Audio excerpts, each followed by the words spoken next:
TCU has a new play caller this year. Kendal Briles comes over from Arkansas. And our guest here, Doug Fraley, he put together a great video about the evolution of Kendall, just kind of how he's come up through the ranks. And so we're going to talk about his offense, all that and more coming up next. It's Locked On Horned Frogs. You are Locked On Horned Frogs, your daily podcast on the TCU Horned Frogs, part of the Locked On Podcast Network, your team every day.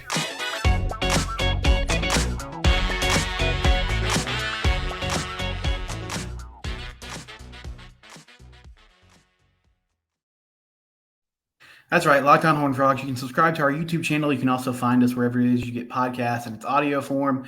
And I want to talk about this guy's YouTube channel because it's really good. So sometimes I stumble across something online that I'm like, man, this is really incredible content. And so Doug runs a YouTube channel called The Coordinator Project, and I would encourage you to subscribe to it on YouTube. You also see his Twitter handle down below there if you're watching on YouTube, at TCP Football.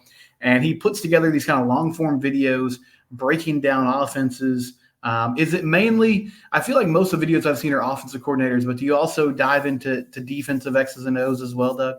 Yeah, I definitely do. If it's been more offense, that's just a coincidence at this point. But I always try to break down at least, every offense against at least two good defenses and try to make a little bundle of videos so we hit both sides of the ball. So he has a 35-minute video or so about Kendal Briles that I'll put the link to this in the description on YouTube, also on the audio podcast description. If you'd like to watch it, I'd encourage you to watch it.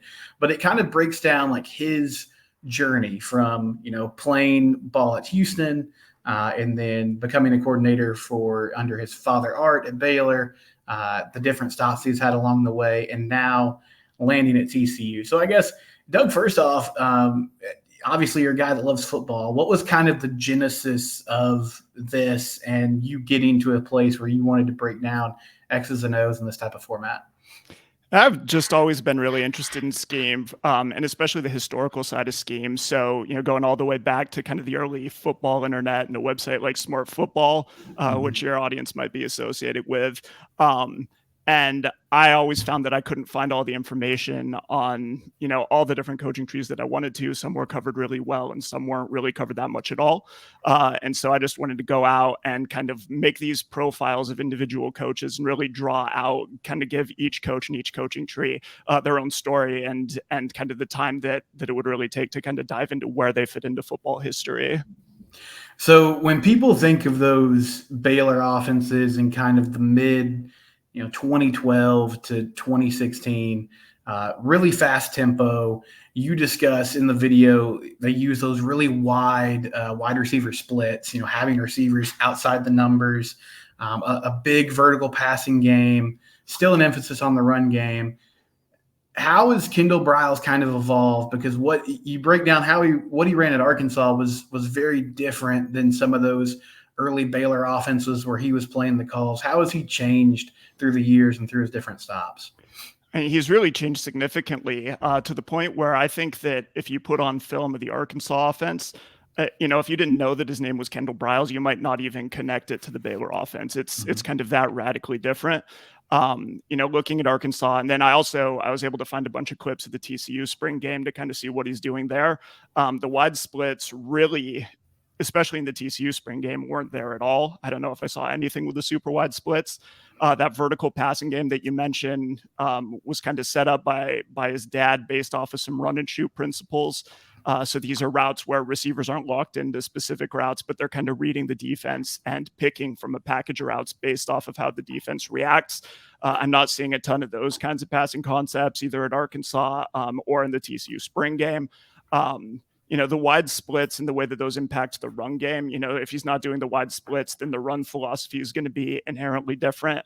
At Baylor, he was using kind of a tight end or H-back style player, almost like a lead blocking fullback on a lot of plays, kind of getting that extra blocker and all that space that he was creating with those splits.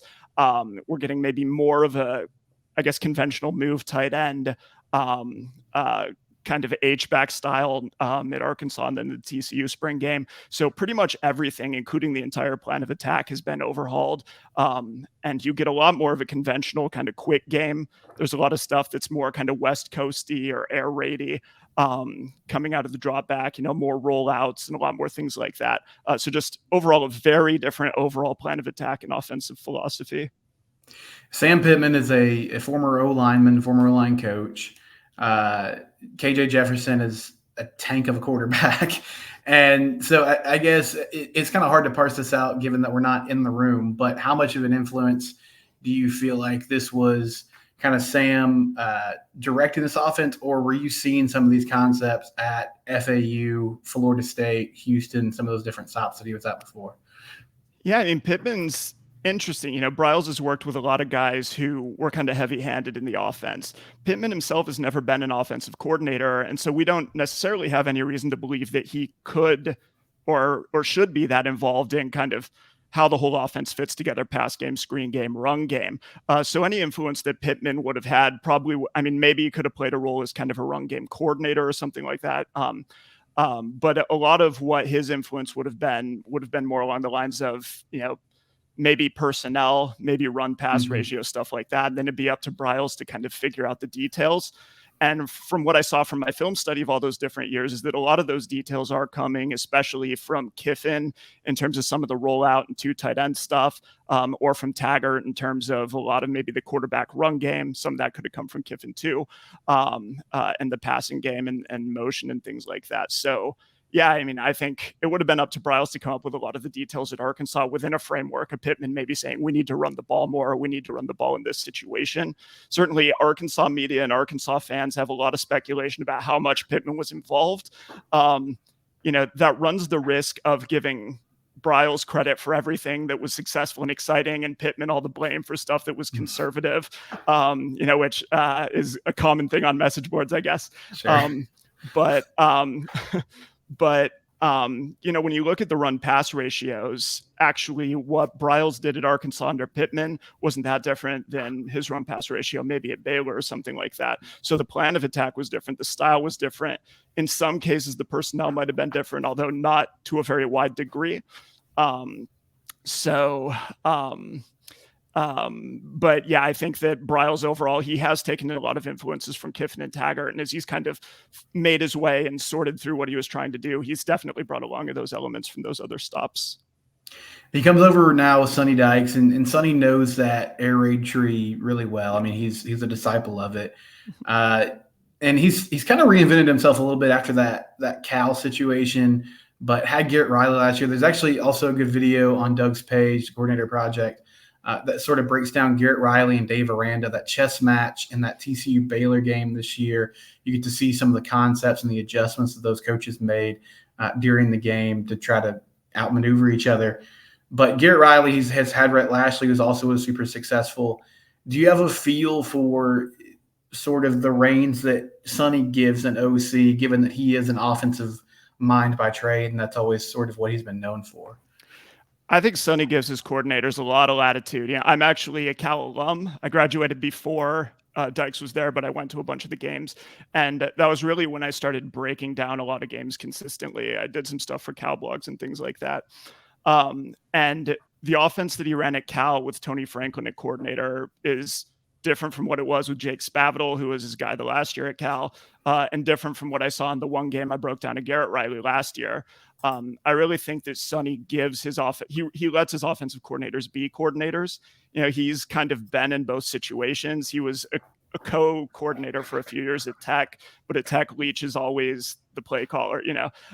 He's notorious for not letting his assistants install anything new or do anything different. So Sonny kind of had that experience under Leach and even in Mummy too, back at Kentucky.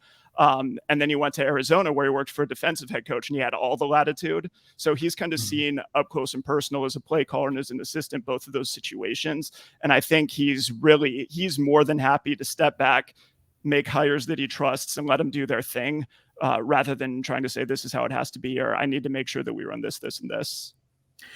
So I saw a picture the other day. So Kendal Briles is at the Texas High School Football Coaches Conference right now. They have a big meeting every summer, and he was doing a teaching session. And so it was just a PowerPoint, but on the top it said tempo. Like that was kind of what Kendall led with. But you discussed that it seems like, at least in his last stop, he sort of got away with that. There's a lot more motion, maybe some window dressing pre-snap. Not sure if that's something that he'll bring back, but how was he using motion to kind of manipulate numbers and give Arkansas advantages on certain plays? Yeah, so motion is a good way. I mean, well, first of all, answering how someone uses motion, that can be a very complicated question, right? Because it all depends on what the defense is doing. So a lot of times the best way to understand why a team is using motion or what it's doing is to look at how the defense reacts to it. And so depending on what the defense is doing, that could look a couple of different ways. So one thing that you can do, for example, one thing that defenses might do to respond to motion is if I've got a receiver on one side of the formation and I motion him across to the other, now all of a sudden there's a new receiver to the other side of the formation, right? Because he's been brought over. So one thing defenses will do is spin their coverage to pick that guy up. So they'll drop a safety down to the side he's motioning towards and then spin the other safety back to play in the deep middle, if that kind of makes sense.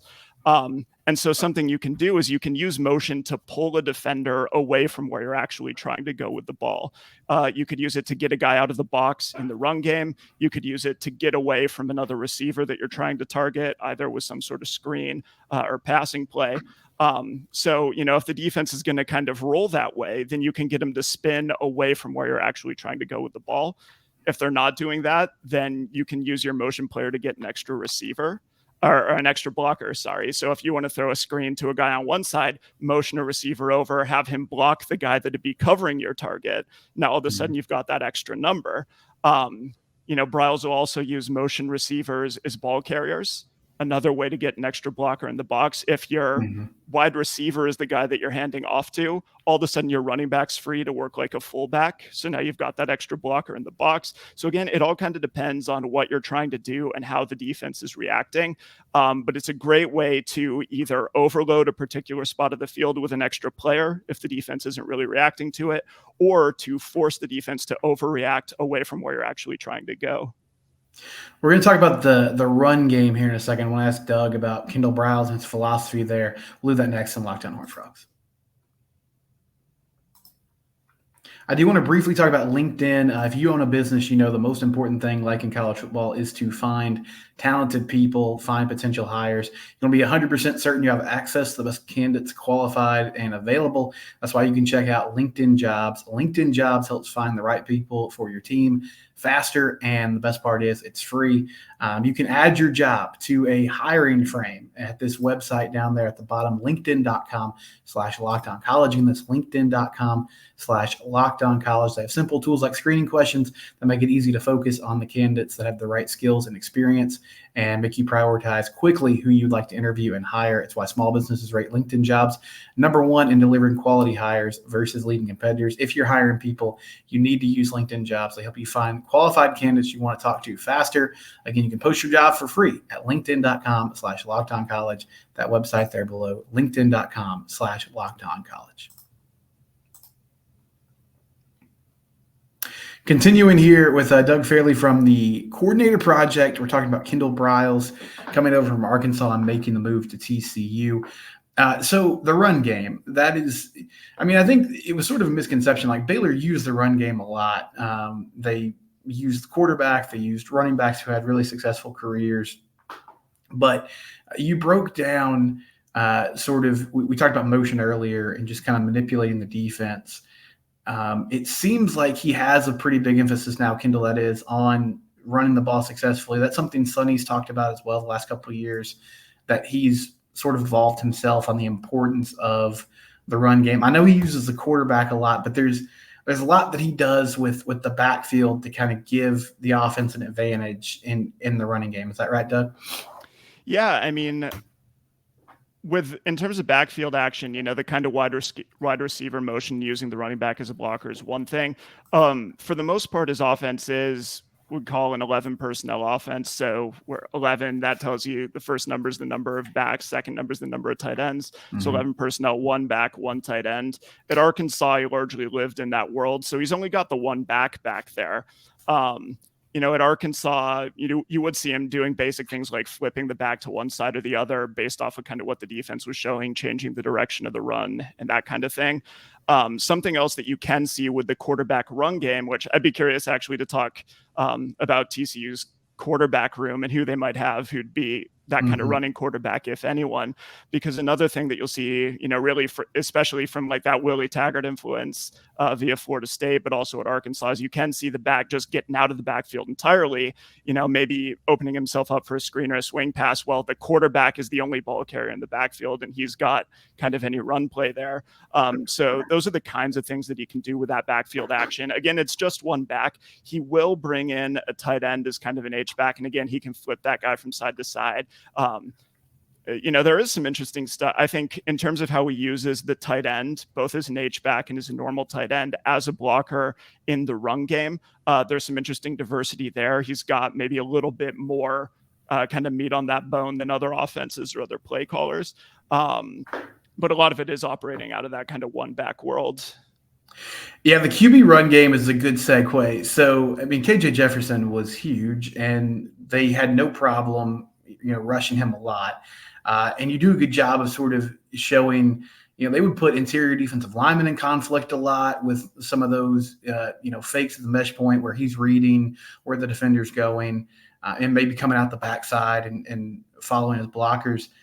So Chandler Morris is a pretty, like the thing about Chandler is he's a pretty small guy. He's an athletic kid, but he's not really built to carry the ball 10, 15, 20 times a game.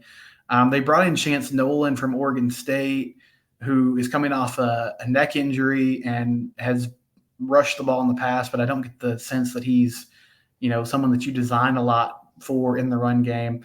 And so I don't know, Doug. I'm not sure how that's going to play out. How long has it been since he's had – because I know he had Derek King at Houston, I believe. It seems like it's been a while since he had a quarterback that wasn't a run threat and that he didn't use to sort of have an extra number for the defense to account for. Yeah, I need to check the stats on that. There was 1 year in there where he didn't really have a mobile quarterback. I don't remember if it was Florida State or exactly where. But yeah, that typically is a part of the run game. With both Briles and with Sonny, there's the quarterback run game and then there's the quarterback run game. For someone like KJ Jefferson, in the video I talk about these bash plays, which are basically where if you think about a zone read or something, it's like the quarterback is really the running back, and then the running back is like the quarterback, and he's the guy who could get the ball around the edge. So if you've got like a Tim Tebow, to throw it back to where a lot of this kind of stuff first got popular in the spread era, then you can have that guy running between the tackles more like an actual running back. Right. Now, if you don't have that, you lose some of that backfield diversity that we talked about. But Sonny and Briles alike, even if they have a quarterback who's not that kind of running back mold, they are both more than happy to have a quarterback running a zone read style play around the edge where the quarterback, if he's running it, he's more out in space. He's more able to either get out of bounds or see anyone who's coming at him at least. So in the TCU spring game, we saw the quarterbacks, they didn't run the ball a ton, but it looked like they were reading defensive ends and doing that kind of conventional thing, getting them out on the edge. So regardless of the kind of quarterback that Briles has, there are ways that he can use them to manipulate numbers. And exactly how he does that just depends on the talent or the personnel. The other way that he can manipulate numbers without a mobile quarterback, and this is something Sonny would certainly be aware of, having watched, someone like Nick Foles when he went into the NFL with the Eagles and stuff like that, is the RPO game. The quarterback doesn't have to be a runner to be able to put defenders in conflict and manipulate numbers that way. You can pick up the slack with your wide receivers on the edge in today's modern style of offense. So I know this is a broad question and sort of goes back to something I asked you earlier that is very dependent on the defense, but at its most basic level, can you explain to the audience what an RPO is and the types of defenders, what level of the defense you're kind of putting in conflict typically on those types of plays? Yeah, definitely. So in simplest terms, RPO, that just stands for run pass option. So your offensive line and running back will be running, any core run play that you have. They don't have to learn anything new to be able to run an RPO, zone, power counter, whatever. For Briles, it's usually going to be zone. sometimes counter. So with two pullers out there in front. So that's the run component of the RPO. And then what you're doing is you're also giving the quarterback some kind of pass option. For Briles, it's almost always going to be either a quick route, like a hitch, slant, or some kind of screen, kind of a down the line screen, a bubble screen, something like that. And the idea is that the quarterback is reading something, and who that is can change. And Briles has a couple different ways to do it, but he's reading some defender to decide, okay, do I hand the ball off to the running back, or do I pull it and throw it out to my receiving option? In terms of who he reads with Baylor, there were times on their RPOs where if they saw press coverage, they'd be chucking fades down the sidelines and like really using the RPO game to get vertical. Right. You haven't seen that as much at Arkansas, certainly. So in terms of the two ways that Briles will have his quarterback read it, you can kind of divide it up into pre-snap reads for the RPO or post-snap reads. So a pre-snap read would be something like, okay, I've got my run play. That's the run part. I've got this one receiver over here, and he's going to run a hitch. And if the cornerback plays off, I'm just going to catch the snap and throw the hitch, right? If they give me, those are often called gifts or access throws. Like if they back off and they give me that space, I'm going to see that pre-snap and I'm going to throw it out there. So that's kind of an example of a pre-snap read or something that the quarterback might be looking at. With a post-snap read, it's almost like, I mean, everyone by now is probably familiar with the zone read. Right. Read a defensive end to decide whether to hand off or keep it. A post-snap RPO read is going to work like that, just with a pass instead of a quarterback keeper. So you're going to have some second-level defender that could be a linebacker, that could be a safety that's rolled down, but you're going to have someone that you've identified who has a responsibility in the run game and in the passing game. And then what you're going to do is you're going to say, okay, if you're going to use that guy in both of those roles, then we're going to send a run to the left, and we're going to send a pass to the right, and we're going to read you and go wherever you don't go. So you're looking to identify that one guy who's kind of on an island stuck in between the two, and you're going to set up a read that kind of makes him wrong no matter what.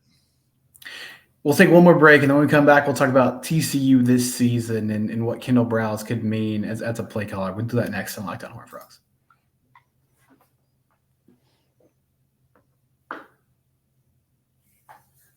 So, Doug, we've discussed that. I mean, obviously, this is a guy that's from the coaching tree that Sonny's familiar with. But on the surface, it seems like you kind of thought this was an out-of-the-box hire to a certain extent, just given what Kendall's been doing the last few seasons. Were you able to sort of answer your own question as far as, do you have a sense of what Sonny is bringing him over to do, why he might have been interested in the kind of new version of Kendal Briles, or maybe we're going to get an older version of him with this TCU football team this year? Yeah, I mean, I was really we would have had an answer to all this if he would have come out in the spring game and run the wide splits and the deep choice passing concepts and some of the old run schemes that he ran at Baylor. Then we'd be able to easily say, all right, Pittman was making him do stuff he didn't want to do. This is what he wants to run. And that's not what we saw in the TCU spring game. What we saw was actually something that looked in a lot of ways like the same offense that's been developing through Kiffin, through Applewhite, Taggart, and Pittman. So Sonny, hasn't brought him over and said, run the Baylor stuff. This is the Kendal Briles offense that's kind of the unique combination of his influences. In terms of what that means at TCU versus Arkansas, I thought it was interesting. I think I was able to get 55 or 60 games from the TCU spring game, and I think the run-pass ratio was almost exactly 50-50. It's a spring game. Who knows if maybe he's just trying to get through a script. I mean, we can't take too much from that. But it was interesting just because, at Arkansas, they did skew toward the run. Maybe not necessarily more than Baylor, but it was a very different kind of run game, a real emphasis on the run game and a lot of volume in the run game at Arkansas with all those different backfield actions and quarterback reads and stuff. In the spring game at TCU, all the volume was in the passing game. There was very little run game diversity in terms of personnel and things like that. We didn't see a lot of motion. I think that's probably just because it was the spring game. I think we're going to see a lot more of that stuff once the season kicks in.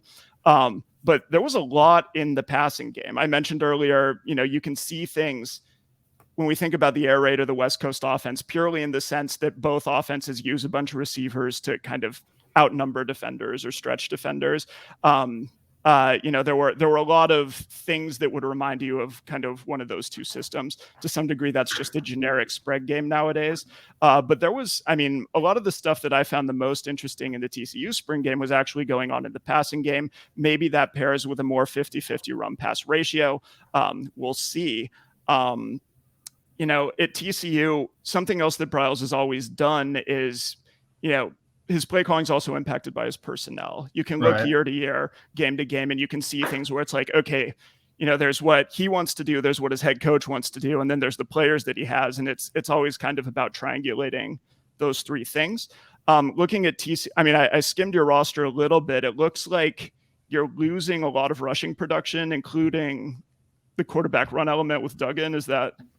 No, that's accurate. Yeah, they have. So they got Trey Sanders, transfer from Alabama, coming in, and then Amani Bailey was like a guy that would get attempts in sort of garbage time, I would say, last year. But they lost their two main running backs, and they also lost Duggan. So they're basically losing all their rushing production from last season. Okay. Yeah, and I think you've got three returning offensive linemen or guys who played a lot. Is it like three? Okay. Yeah. And then at receiver, you've got some production back, but maybe not your big play threats. Well, and that's the interesting thing to me in the pass game. You talked about at Arkansas, and I realize it's a pretty basic concept, but Doug breaks down like a lot of the mesh concepts that Kendall was running to Arkansas, using the middle of the field, having receivers cross over. That wasn't possible at Baylor because you had these wide outside splits, and the roster itself, Doug, you're losing Quentin Johnson on the outside. And so your outside receivers, Savion Williams, who had like a productive year last year, but was not your number one player. Maybe Dalen Wright, transfer from Minnesota. But your inside guys, JoJo Earl, Alabama transfer, John Paul Richardson from Oklahoma State, Jared Wiley was a productive tight end for them last year. Jack Besh is a guy from LSU that came over. So I just wonder if a lot of that's going to be pertinent to the fact that they don't have a ton of experience on the outside, and if they try to exploit, some of the middle of the field concepts that he liked to use, because that's where the best receivers are, honestly, at the moment. Yeah, so I checked out the Wiley video, just kind of trying to get a flair for, a sense for the podcast and things. And I agreed with a lot of, like, when you were talking about him potentially having a breakout year and stuff like that. There was a lot of stuff that meshed up with what I'm seeing in the scheme, I think. Okay. Yeah, I think that given the personnel and everything, utilizing those inside receivers, because those are also going to be your motion guys, right? Those slot receivers. So I think there's going to be a lot for those guys to do. And thinking, when I did the video, I didn't really look into TCU's personnel that much. I was just profiling Briles. But in terms of the question of what's the fit with Dykes, what's the fit with TCU, I think that kind of short to intermediate ball control passing game, working over the middle, using a passing game with some diversity that can take advantage of different looks that the defense might give. And something that Kendal Briles has been very good at, including in year one at a lot of places, and especially at Arkansas, is getting those quarterback completion percentages up well north of 65%, up toward the 70s. Not necessarily losing a lot in throws downfield. I think in the video I say that the main reason that their passing game doesn't rank higher is just because they're not running 85 plays a game like Baylor. Right. And so the idea that the tight end is going to play a huge role in the RPO game. Briles loves to do that thing that you'll see in lots of places where you show a run to the left and then leak the tight end out late on a delay and throw to him in space. It's always open. Briles is more of a rollout guy. I don't remember if Riley rolled out his quarterback a ton.